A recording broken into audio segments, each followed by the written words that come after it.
جامعہ مسجد غوثیہ Albert road Aston میں عید میلاد النبی صلی اللہ علیہ وآلہ وسلم کے حوالے سے میلاد کانفرنس کا انعقاد کیا گیا، جس کے مہمان خصوصی پیر صاحبزادہ نور العارفین صدیقی تھے۔ میلاد کا مقصد نوجوان نسل کو سیرت طیبہ صلی اللہ علیہ وآلہ وسلم سے آگاہی اور کردار کو بہتر بنانے کے بارے میں اسلام کے بنیادی اصولوں کی ترویج کرنا تھا۔ اس کا احوال بتا رہے ہیں ہمارے نمائندے برمنگھم سے عابد قاسمی۔ سرکار کیا اور کہتے ہیں جسے ہم لوگ خدا،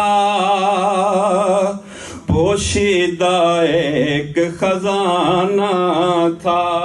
جامعہ مسجد غوثیہ البرٹ روڈ ایسٹن میں منعقدہ سالانہ میلاد مصطفیٰ صلی اللہ علیہ وسلم کانفرنس میں حضرت پیر نور العارفین صدیقی نے خطاب کرتے ہوئے کہا کہ جامعہ مسجد غوثیہ البرٹ روڈ ایسٹن میں میلاد مصطفیٰ صلی اللہ علیہ وسلم منا کر وہ آقائے دو جہاں کے ساتھ عقیدت کا اظہار کرتے ہیں۔ نبی کریم صلی اللہ علیہ وسلم کے ساتھ عشق و محبت کامل ایمان کی نشانی ہے۔ سرکار کیا اور کہتے ہیں جسے ہم لوگ خدا۔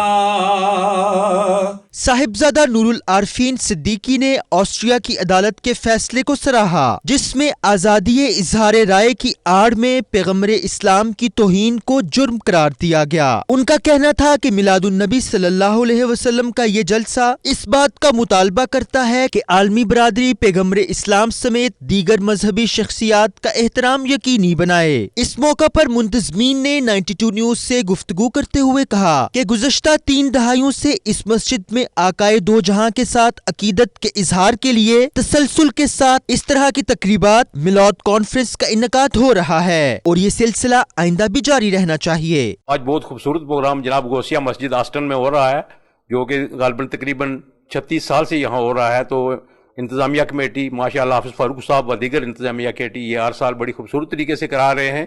تو اللہ پاک اس پروگرام کو کامیاب فرمائے۔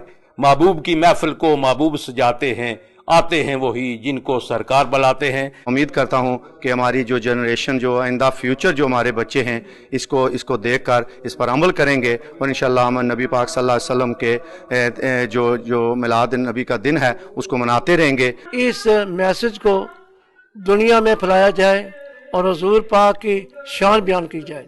شکریہ۔ مسلمانوں بھائیوں اور بہنوں کو جشن عید میلاد النبی صلی اللہ علیہ وسلم کی مبارکباد دیتا ہوں۔